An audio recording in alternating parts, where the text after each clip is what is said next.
हरे कृष्णा, राधे राधे। आप सभी का गीता क्लास में बहुत बहुत स्वागत है। ओम अज्ञानतिमिरान्धस्य ज्ञानञ्जनशलाकया चक्षुरुन्मिलितं येन तस्मै श्रीगुरुवे नमः। गुरुवे गौरचन्द्राय राधिकाय सदालय कृष्णाय कृष्णभक्ताय तद्भक्ताय नमो नमः। नमो विष्णुपादाय कृष्णपृष्ठाय भूतले श्रीमद्भक्तिवेदान्त नारायणीति नामिने। श्रीकृष्णलीला कथने सुताक्षं औदार्यमाधुर्यगुणनिक्षिप्तं वरं वरेण्यं पुरुषं महन्तं नारायणं तं तिस्सा नमामि। श्रीचैतन्यमनुभीष्टं स्थापितं येन भूतले स्वयं रूप कदा मह्यं ददाति स्वपदान्तिकम्। आजानुलम्बितभुजगणकावदातो सङ्कीर्तनैकपित्रो कमलायताक्षो विशम्भरो द्विजवरो धर्मपालो वन्दे जगत्प्रियकरो करुणावतारो। नमो महावदन्याय कृष्णप्रेमप्रदायते कृष्णाय कृष्णचैतन्यनाम्ने गौरत्विषे नमः। हे कृष्णा करुणा सिन्धो दीनबन्धो जगत्पते गोपेश गोपिकान्त राधाकान्त नमस्तुते।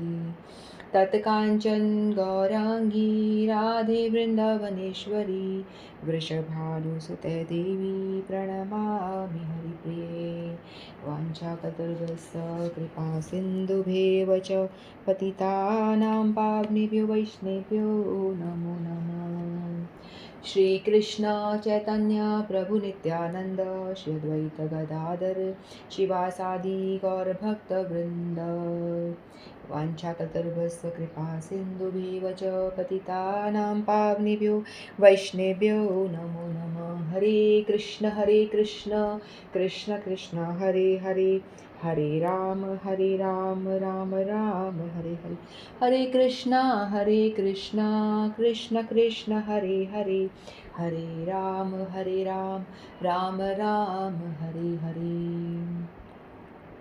मैं सर्वप्रथम अपने परम आराध्यतम गुरुपाद पद्म नित्य लीला प्रविष्णु विष्णुपाद अष्टोत्तर शत श्री श्रीमद् भक्ति वेदांत नारायण गोसाई महाराज जी के श्री चरणों में अनंत कोटि दंडवत प्रणाम करती हूँ। तत्पश्चात समस्त रूपानुगुरु परंपरा के चरणों में मेरा अनंत कोटि दंडवत प्रणाम। आप सभी को मेरा यथा योग्य दंडवत प्रणाम स्वीकार। हरे कृष्ण। तो हम सभी श्रीमद् भगवद गीता का अध्ययन कर रहे हैं और अभी तक हमने 29 श्लोक पूरे कर लिए थे। आज हम 30 श्लोक 30 और 31 दो श्लोक लेंगे। तो पिछले श्लोक में भगवान ने बताया था, उस योगी के विषय में बता रहे थे जो पूर्ण रूप से कृष्णमय देखता है, सभी चीज़ों को कृष्णमय देखता है, यानी वो ऑलमोस्ट शुद्ध हो चुका है। और इस श्लोक में देखते हैं हम भगवान आगे क्या बताते हैं।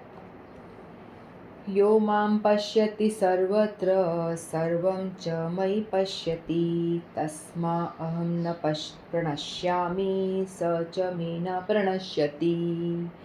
यो मां पश्यति सर्वत्र सर्वं च मयि पश्यति तस्माहं न प्रणश्यामि स च मे न प्रणश्यति। तो भगवान कहते हैं, जो मुझे सर्वत्र देखता है और सब कुछ मुझ में देखता है, उसके लिए न तो मैं कभी अदृश्य होता हूँ और न वह मेरे लिए अदृश्य होता है। कृष्ण भावना भावित व्यक्ति भगवान कृष्ण को सर्वत्र देखता है और सारी वस्तुओं को कृष्ण में देखता है। ऐसा व्यक्ति भले ही प्रकृति की पृथक पृथक अभिव्यक्ति को देखता प्रतीत हो, किंतु वह प्रत्येक दशा में इस कृष्ण भावना मत में अवगत रहता है कि प्रत्येक वस्तु कृष्ण की ही शक्ति की अभिव्यक्ति है। कृष्ण भावना व्रत का मूल सिद्धांत ही यह है कि कृष्ण के बिना कोई अस्तित्व नहीं है और कृष्ण ही सर्वेश्वर हैं। तो पिछले श्लोक में भगवान बता रहे थे कि जो योगी है ऑलमोस्ट शुद्ध हो चुका है, वो हर तरफ जहाँ देखता है तो हर चीज़ को कृष्णमय देखता है कि सब चीज़ें कृष्णमय ही हैं, है ना, कि भगवान कृष्ण के बिना कुछ भी नहीं है, भगवान ही है जो कुछ, हर चीज़ के कारण भगवान स्वयं है। और इस श्लोक में भगवान बता रहे हैं कि वो व्यक्ति जो है तो उसका स्तर थोड़ा सा और ऊंचा उठ चुका है और वो हर वस्तु को कृष्ण यानी उसके अंदर जो है प्रेमा भक्ति आ चुकी है, और प्रेमा भक्ति के बारे में बता रहे हैं कि वो भक्ति योग में किस स्तर तक वो पहुंच चुका है। तो प्रेमा भक्ति के बारे में बता रहे हैं भगवान कि वो जो योगी है वो भक्ति योग के पालन पालन कर रहा है, प्रेम के स्तर तक पहुंच चुका है। ठीक है। जिसने कृष्ण प्रेम प्राप्त कर लिया वो संसार में फंसेगा नहीं, यानी वो योगी उसने कृष्ण प्रेम प्राप्त कर लिया है। देखो योगी जो है ना, यहाँ पे हम योगी की बात कर रहे हैं जिसने अलग अलग स्तर पे साधना करके अपने आप को यानी ध्यान की स्टेज तक पहुँच चुका है, और अभी उसके अंदर क्या हुआ, भक्ति का संचार हुआ, भक्ति यानी प्रारंभ हुई है। तो वो हर जगह भगवान को ही देख रहा है और भगवान उसे देख रहे हैं। ठीक है। तो भगवान कहते हैं वह मेरे लिए अदृश्य नहीं होता, यानी ऐसा योगी ऐसा भक्त मेरे लिए कभी अदृश्य नहीं होता, यानी भगवान कहते हैं मैं उसके लिए कभी भी ओझल नहीं होता और वो मेरे लिए कभी अदृश्य नहीं होता, और वो भी मेरे लिए कभी ओझल नहीं होता। यानी भगवान को वो निरंतर देखता है और भगवान भी उसे निरंतर देखते हैं। हमेशा वो भगवान का हर जगह भगवान का दर्शन करता है, भगवान भी उसका हमेशा दर्शन करते हैं, क्योंकि भगवान कहते हैं ना, ये यथा माम प्रपद्यन्ते तांस्तेम भजाम्यहम्। भगवान कहते हैं ना कि जो मेरे लिए जितना करेगा मैं उसके लिए उतना करूँगा। जो मेरे लिए जितनी पूजा करता है, जितना मेरे लिए प्रयास करता है मुझे प्राप्त करने के लिए, तो भगवान भी उसको रेसिप्रोकेट करते हैं, भगवान भी उसके लिए उतना ही करते हैं। ठीक है। भगवान जो है, जितना आप भगवान की पूजा करोगे, भगवान कहते हैं मैं भी उस भक्त की उतनी पूजा करता हूँ, भगवान भी पूजा करते हैं, यानी उतने ही प्रिय हो, उस लेवल में भगवान भी उससे प्रेम करते हैं, कहने का मतलब ये। ठीक है। तो हम लोग जैसे नए नए जो भक्ति में घुसते हैं तो हम देखते हैं कोई नया योगी है तो वो उसको बताते कि सूर्य भगवान की शक्ति है, चंद्रमा भगवान की शक्ति है ना, हम लोगों को इतना समझ में आता है। लेकिन जो व्यक्ति जिसका प्रेमा भक्ति जिसने प्राप्त कर ली है और जो उसकी साधना आगे बढ़ चुकी है, तो उसको हर जगह भगवान ही नज़र आते हैं। कुछ भी वो दर्शन करता है अपने आसपास तो उसमें वो भगवान का ही दर्शन करता है। जैसे पशु पक्षी, नदी, पर्वत, कुछ भी वो देखेगा आसपास अपने, तो उसको सब में भगवान दिखते हैं, क्योंकि वो देखेगा कि भगवान ने कितना सुंदर बनाया है ये प्रकृति जो है। देखो पशु है, इसके अंदर भी परमात्मा है, भगवान बैठे हैं। पक्षी है, उसके अंदर भी भगवान है। हर जगह वो भगवान का, जैसे पिछले श्लोक में बताया था कि भगवान का दर्शन करता है हर जगह वो, पशु पक्षी में, हर चीज़ में वो भगवान का दर्शन करता है। यहाँ उसका लेवल थोड़ा स्तर और आगे बढ़ चुका है, और वो पर्वत में तो कोई हमें जैसे आत्मा नहीं है ना, हमें लगता है पर्वत में आत्मा नहीं, नदी में वो तो जड़ चीज़ें हैं, लेकिन उनमें भी वो भगवान की ही कृति देखता है कि भगवान ने कितनी सुंदर नदियाँ बनाई हैं, प्रकृति जो है भगवान ने कितनी सुंदर बनाई है, पर्वत भगवान ने बनाए, नदी भगवान, हर जगह वो भगवान का दर्शन करता है। किसी भी वस्तु का दर्शन करेगा लेकिन पहले उसको भगवान का दर्शन होता है। सुख हो या दुख हो तो भी वो भगवान का ही प्रसाद समझ के ग्रहण करता है। सुख मिल रहा है तो बोलेगा भगवान ने तेरी कृपा, तूने मुझे इतना सुख दिया। दुख मिल रहा है तो भी भगवान की कृपा का दर्शन करता है, भगवान तेरी कृपा जो मुझे इतना दुख दे रहा है, क्योंकि दुख मिल रहा है तो मेरे जो पाप हैं वो कट रहे हैं तेरी कृपा से, मुझे थोड़े से ही दुख में मेरे पापों का नाश हो रहा है। तो इस तरह से वो संतुष्ट रहता है और सुखी रहता है, हर जगह दुख में सुख में हर जगह भगवान की कृपा का ही अनुभव करता है। ठीक है। तो एक उदाहरण से समझते हैं। एक बार क्या होता है, सेकेंड वर्ल्ड वॉर के टाइम पे 1942 में सेकेंड वर्ल्ड वॉर हुआ था। उस टाइम श्रील प्रभुपाद जी स्वामी महाराज हैं, इस्कॉन के फाउंडर आचार्य, वो कलकत्ता में होते हैं। तो वो हमेशा जैसे सेवा करते रहते हैं ना, भागवतम लिख रहे होते हैं वहाँ पे वो। और वर्ल्ड वॉर का टाइम होता है तो वहाँ पे हर जगह बम गिर रहे होते हैं, बमबारी हो रही होती है, सब जगह बम गिर रहे होते हैं। जहाँ पे भी देखते हैं कि लाइट वगैरह ज़्यादा जल रही होती है ना, पिछले टाइम में तो इतना रडार वगैरह इतना ज़्यादा टेक्नोलॉजी नहीं थी, तो जहाँ पे लाइट्स दिखाई देती जलती हुई तो समझ में आता था कि भाई यहाँ पे शहर बसा हुआ है, तो यहाँ पे बम को छोड़ दिया जाता था, बम फोड़ दिया जाता था। तो लोग बाग कहते हैं आकर कि भाई प्रभुपाद जी को बोलते हैं कि देखो आप कलकत्ता शहर में हो और आसपास इतना विध्वंस हो रहा है, बम गिर रहे हैं, सब वॉर चल रहा है, तो आप एक काम करो, यहाँ से चलो और गांव की तरफ चलो, जहाँ जनसंख्या कम है वहाँ पे बम वगैरह नहीं फूटेंगे ज़्यादा। तो प्रभुपाद जी ने बोला कि मैं क्यों जाऊँ? मैं क्यों जाऊँ? तो वो कहते हैं कि यदि वो हर एक चीज़ को भगवान का दर्शन करें, वो बम को भी भगवान के रूप में देख रहे हैं। बोलते हैं कि यदि मृत्यु मेरी बॉम्ब के रूप में आ रही है, तो कोई बात नहीं, मैं उसको गले लगा लूँगा। यानी मृत्यु को भी वो गले लगाने को तैयार हैं। बोलते हैं कि हर चीज़ तो भगवान ही है, मृत्यु भी भगवान ही बन के आ रही है और बॉम्ब जो है वो भी भगवान ने ही बनाया, सब कुछ भगवान के फॉर्म में मेरे पास में आ रही है, तो मैं उसे गले लगाऊँगा। तो हर एक चीज़ को वो भगवान से कनेक्ट करके देखते हैं, चाहे वो मृत्यु ही क्यों ना हो। तो इसीलिए जो भक्त होता है ना, उसको मृत्यु का भी डर नहीं लगता। वो कहता है कि भगवान भगवान ने मुझे जीवन दिया है, भगवान ही मुझे मृत्यु भी देंगे तो कोई बात नहीं, मैं उसको भी गले लगा लूँगा। तो ऐसी दृष्टि क्योंकि जो प्रभुपाद जी की थी, उनकी आँखों में प्रेमांजन लगा हुआ था, प्रेम का अंजन, प्रेम का काजल लगा हुआ था। तो इसीलिए वो हर चीज़ को कृष्णमय देखते हैं, कुछ भी दिखता है उनको, सब कुछ वो कृष्णमय देखते हैं। जैसा ये है ब्रह्म संहिता में ये श्लोक है जो लिखा है, प्रेमाञ्जनचुरितभक्तिविलोचनेन सन्तसदेव हृदयेषु विलोकयन्ति यमश्यामसुन्दरमचिन्त्यगुणस्वरूपं गोविन्दम् आदिपुरुषं तमहं भजामि। ये ब्रह्म संहिता में भी श्लोक है। इसका अर्थ है कि मैं आदि भगवान गोविंद की पूजा करता हूँ, जिनका दर्शन भक्तगण प्रेम रूपी अंजन लगे नेत्रों से देखते हैं। तो भक्त जो होते हैं उनके आँखों में प्रेम का अंजन लगा होता है, कृष्ण प्रेम का काजल, अंजन यानी काजल, कृष्ण प्रेम का काजल लगा हुआ होता है। तो जो भी कुछ वो देखते हैं उनको हर जगह कृष्ण ही कृष्ण नजर आते हैं। वे भक्त के हृदय में स्थित श्याम सुंदर रूप में देखे जाते हैं। जो भक्तों के हृदय में वो श्याम सुंदर रूप में विराजमान होते हैं, जो भक्तगण भगवान की सेवा पूजा करते हैं। इस अवस्था में न तो भगवान कृष्ण अपने भक्त की दृष्टि से ओझल होते हैं, जब वो हमेशा भगवान के विषय में चिंतन करता है 24 घंटे, तो भगवान उनकी दृष्टि से ओझल होते ही नहीं है, क्योंकि वो चिंतन में उनके भगवान हमेशा रहते हैं, तो वो कहाँ से ओझल हो जाएंगे। भगवान उनके कॉन्शियस में, हृदय में बैठे रहते हैं, हमेशा ओझल ही नहीं होते।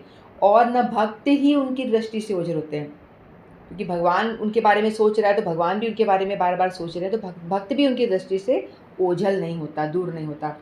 यही बात योगी के लिए एक सत्य है, क्योंकि वह अपने हृदय में भीतर परमात्मा रूप में भगवान का दर्शन करता है।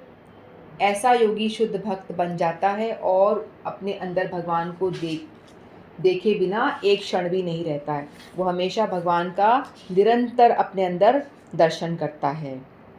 ठीक है,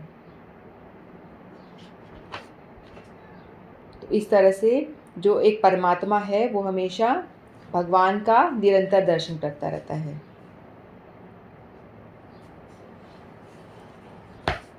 चलो नेक्स्ट श्लोक लेते हैं 31। सर्वभूतस्थितं यो मां भजते कृत्वमास्थितः सर्वथा वर्तमानोऽपि स योगी मयि वर्तते। सर्वभूतस्थितं यो मां भजते कृत्वमास्थितः सर्वथा वर्तमानोऽपि स योगी मयि वर्तते। तो श्री भगवान कहते हैं, जो योगी मुझे तथा परमात्मा को अभिन्न जानते हुए परमात्मा की भक्ति पूर्वक सेवा करता है, वह हर प्रकार से मुझ में सदैव स्थित रहता है। जो योगी परमात्मा का ध्यान करता है, वह अपने अंतःकरण में चतुर्भुज विष्णु का दर्शन कृष्ण के पूर्ण रूप शंख चक्र गदा तथा कमल पुष्प धारण किए हुए करता है। तो हम योगी के विषय में बात कर रहे थे ना, यहाँ पे जो ध्यानी जो अपने अष्टांग अंग का पालन करके यम नियम आसन प्राणायाम ध्यान साधना ये सब करते करते वो आगे बढ़ता है। जब ये सारा प्रोसेस करते करते वो आगे बढ़ता है, तो लास्ट में जब वो हाईएस्ट टॉप मोस्ट स्टेज पे जब पहुँच जाता है वो, है ना, जब योगा ध्यान की टॉप मोस्ट स्टेज पे पहुँचता है, तब उसको परमात्मा के अपने हृदय में दर्शन होते हैं। जो परमात्मा हमने पढ़ा है ना, भगवान की 3 प्रति हैं, ब्रह्म, परमात्मा और भगवान इटसेल्फ, भगवान खुद। ब्रह्म जो होता है कि लोग कुछ कहते हैं कि हम इतनी भगवान का ध्यान वगैरह करें और ब्रह्म में लीन हो जाएं, यानी ये जीवन इतना संघर्षमय है तो इसमें संघर्ष नहीं करना है, मुझे जन्म मृत्यु के चक्कर में नहीं पड़ना है। जन्म मिलेगा तो फिर इतना कष्ट मिलेगा, त्रिताप से हमको पीड़ित होना पड़ेगा, है ना।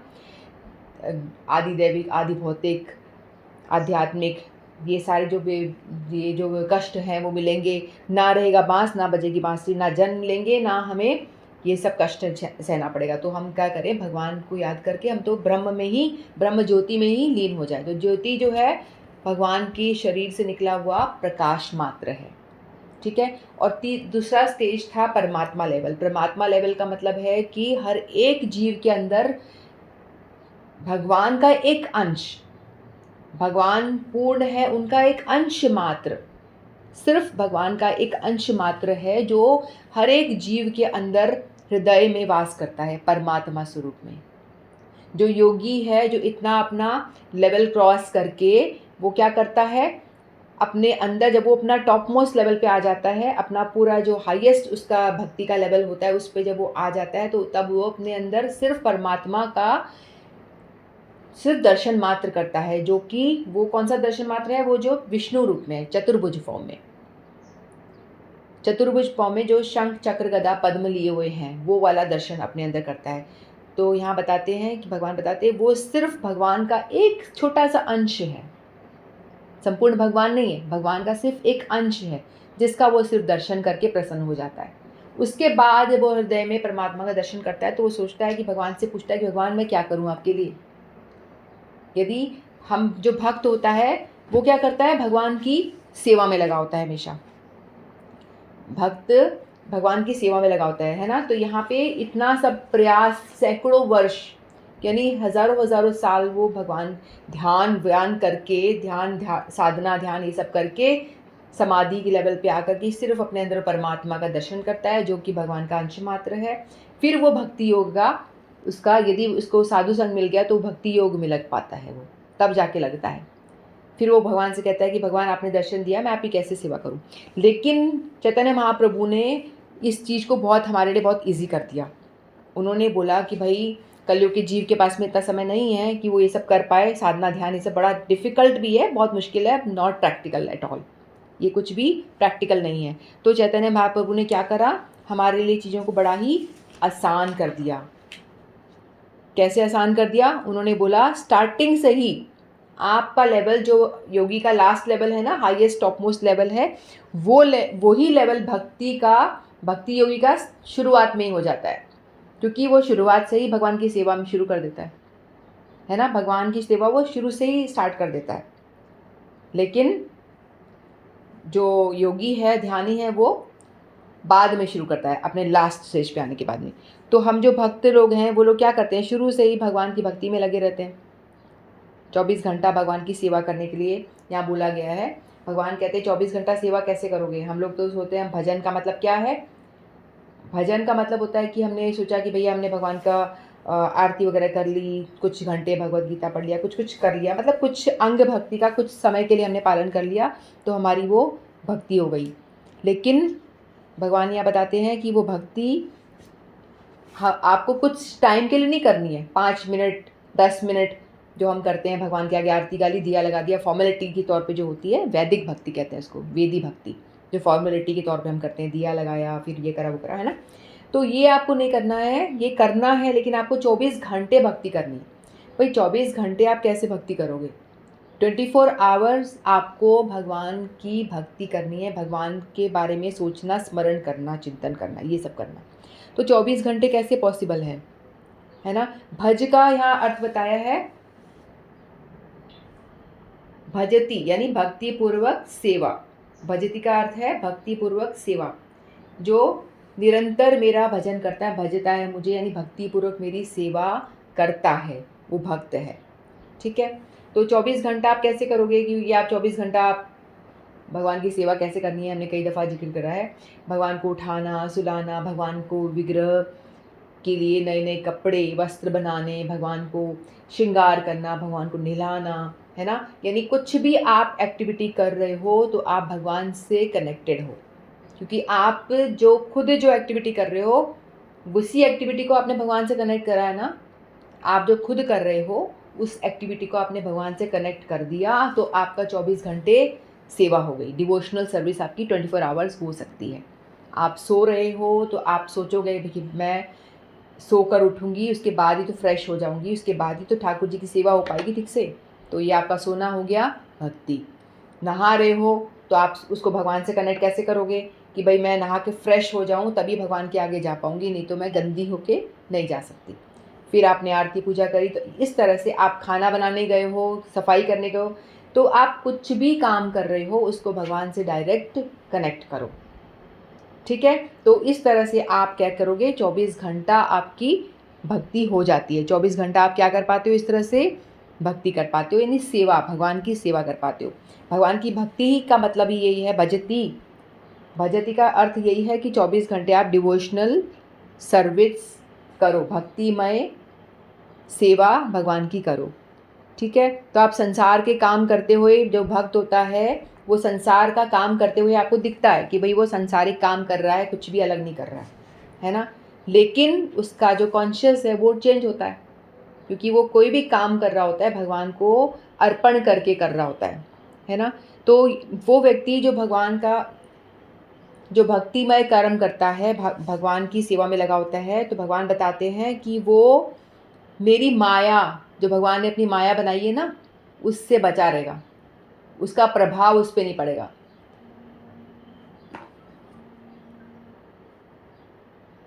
ठीक है, कॉल आ रहा था कोई।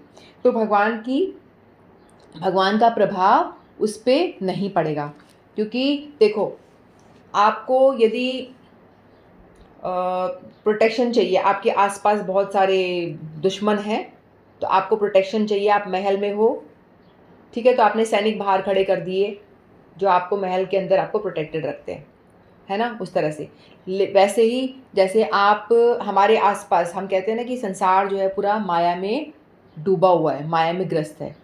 तो यदि हम लोग इस माया नगरी में ही रह रहे हैं, हम जो इस धरती पे रह रहे हैं, तो ये पूरी माया से भरी है। आसपास हम जहाँ देते हैं फ़ोन, एक माया है ना। आसपास आप देख, उसको मुझे डिस्क्राइब करने की ज़रूरत नहीं है, जहाँ भी आप निकल जाओ आपको माया ही माया नज़र आएगी, जो आपको पकड़ लेती है, जकड़ लेती है। लेकिन भगवान कहते हैं कि आप अपने अंदर ऐसा पावर डालो, यानी अपने शरीर रूपी जो ये आपका घर है, इसके अंदर कुछ ऐसे सोल्जर्स होने चाहिए आपके पास में जो आपको माया से प्रोटेक्ट करें। तो वो क्या है, वो सोल्जर्स जो आपको माया से प्रोटेक्ट करेंगे, वो है भगवान का नाम। जो यदि आप गुरु और शास्त्र, इनके गाइडेंस में यदि आप चलते हो, जो गुरु वर्ग हमको बताते हैं या शास्त्र हमको जो आदेश देता है, तो उसके अनुसार चलोगे तो आपको माया छुएगी नहीं। चाहे आप कीचड़ में चले जाओ, लेकिन कीचड़ से आप टच नहीं करोगे। ठीक है, तो उसी तरह से तो हमको उसकी भगवान का अपने आप को माया से प्रोटेक्ट करना है, तो गुरु जी बताते हैं कि हमको नाम जप सतत करना है, या जो बेसिक बताई गई है बात। एक स्टूडेंट है, मान लो, ओहो कॉल, एक स्टूडेंट है जो पढ़ रहा है ना, हमको पढ़ाई कर रहा है, लिख रहा है, लेकिन उसको भी कैसे अपना काम करते हुए, अपनी पढ़ाई करते हुए वो किस तरह से भक्ति योग का पालन कर सकता है। यानी कुछ एक लिमिट मात्रा में बता देते हैं, भाई स्टूडेंट आपका जितना टाइम है उसके अकॉर्डिंगली आप भगवान का नाम जप करो, उसको छोड़ना नहीं है, निरंतर करो। 2 या 4 या 5 जितना आपके पास समय है, स्टूडेंट हो या कोई बिज़नेस कर रहा हो या कोई कुछ भी कर रहा हो, तो अपने टाइम के अकॉर्डिंगली मैनेज करें, यानी भक्ति को साथ साथ बैलेंस करके चलें। ठीक है, अपने टाइम को पूरा डिवाइड करके रखो, भजन का टाइम रखो, कितना हमको चैंटिंग करनी है, कितना हमको गीता पढ़ना है, कितना हमको क्या करना है, तो बैलेंस करके चलेंगे तो धीरे धीरे आपको माया जो है वो आपके ऊपर एक कवच जैसा बना देती है। जैसे नाम यदि आप चैंटिंग करते हो तो आपको एक शील्ड की तरह बना देती है आपकी बॉडी के ऊपर, जो कि आपको हर तरह से प्रोटेक्ट करता है। माया भी आपको टच नहीं कर पाती है, और दूसरी कोई हवा भी यदि कुछ ऐसे हम सुनते हैं ना, वो सब भी आपको टच नहीं करती, क्योंकि आपके पास में नाम का पावर होता है। ठीक है, यदि जो नाम जप करते हैं उनकी बॉडी से, हम साधारण लोगों की बात नहीं कर रहे, जो वो हैं तो सचमुच में हमारे जो भक्त, जो हमारे गुरु वर्ग हैं, उनकी बात हो रही है ये, जो निरंतर चैंटिंग में लगे रहते हैं। हम जैसे लोग नहीं, जो निरंतर चैंटिंग करते हैं, निरंतर भगवान का स्मरण करते हैं, निरंतर उनकी जो 24 घंटे जो एक्टिविटी होती है भगवान से जुड़ी हुई होती है, संसार का काम करते हुए भी, करते करते वो निरंतर भगवान के चिंतन में ही रहते हैं, तो उनके आसपास ऐसा एक कवच बन जाता है कि उनको कोई भी माया या कुछ भी फर्क ही नहीं पड़ता। वो आते हैं जैसे कोई कामदेव ने तीर मारा और पीछे जाके वो ध्वंस हो जाता है, उस तरह से, तो वो हाल हो जाता है। तो हम सब भी इस तरह का प्रयास करें, तो अपने आसपास इस तरह की शील्ड बनाने का, नाम जप इतना करें जितना हम कर पा रहे हैं, उससे अपने एक्सट्रीम लेवल तक करने का प्रयास करें और अपने आप को माया से सुरक्षित कर सकते हैं। तो ऐसा भगवान बता रहे, निरंतर हमें भजन करना चाहिए। ठीक है। असंख्य जीवों के हृदय में स्थित असंख्य परमात्माओं में कोई अंतर नहीं है, न ही कृष्ण की दिव्य प्रेमा भक्ति में निरंतर व्यस्त व्यक्ति तथा परमात्मा में ध्यान में निरत एक योगी के बीच में कोई अंतर होता है।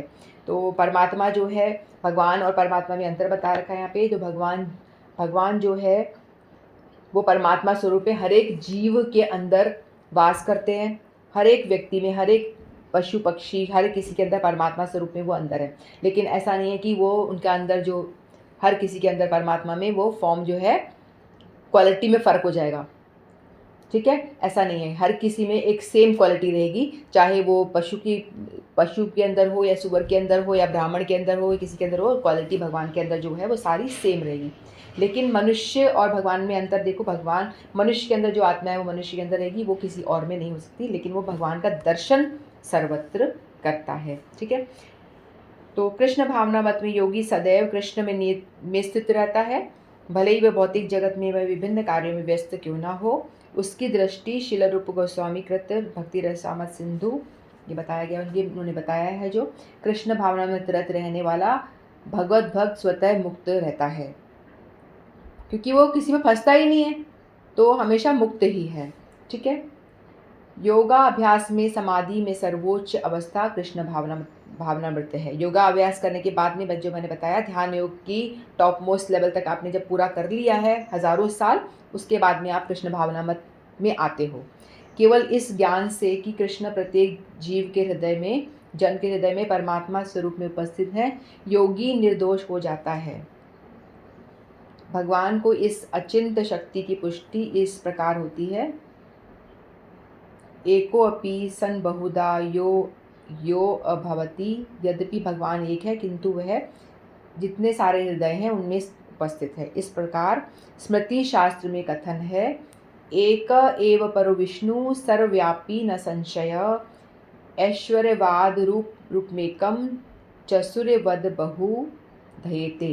विष्णु एक है, फिर भी वे सर्वव्यापी है, एक रूप में होते हुए भी वे अचिंत शक्ति से सर्वत्र उपस्थित रहते हैं। इस प्रकार सूर्य एक है, एक ही समय अनेक स्थानों में दिखाई देता है। जिस तरह से सूरज जो है एक है, भगवान जैसे एक हैं, लेकिन आपने कई सारी बाल्टियों में पानी भर के रख दिया, ठीक है, तो क्या होगा, उसकी जो प्रतिबिंब है, सूर्य का प्रतिबिंब हर एक बाल्टी में दिखाई दे रहा है, लेकिन वो हर एक बाल्टी में ऐसा नहीं है कि किसी में कम ज़्यादा, ऐसे हर में एक जैसा दिखाई दे रहा है। उसी तरह से भगवान भी हम सभी के हृदयों में, हमारा जो शरीर एक बाल्टी स्वरूप है, उसी में भगवान का प्रतिबिंब, उनका अंश हम सभी जीवों में दिखाई देता है। ठीक है। तो ये हमारे 2 श्लोक पूरे हुए, 30 एंड 31। इतना ही कह के मैं वाणी को विराम देती हूँ। वांछा कल्पतरुभ्यश्च कृपा सिन्धुभ्येव च पतितानां पावनेभ्यो वैष्णवेभ्यो नमो नमः। श्रीमद् भगवद गीता की जय।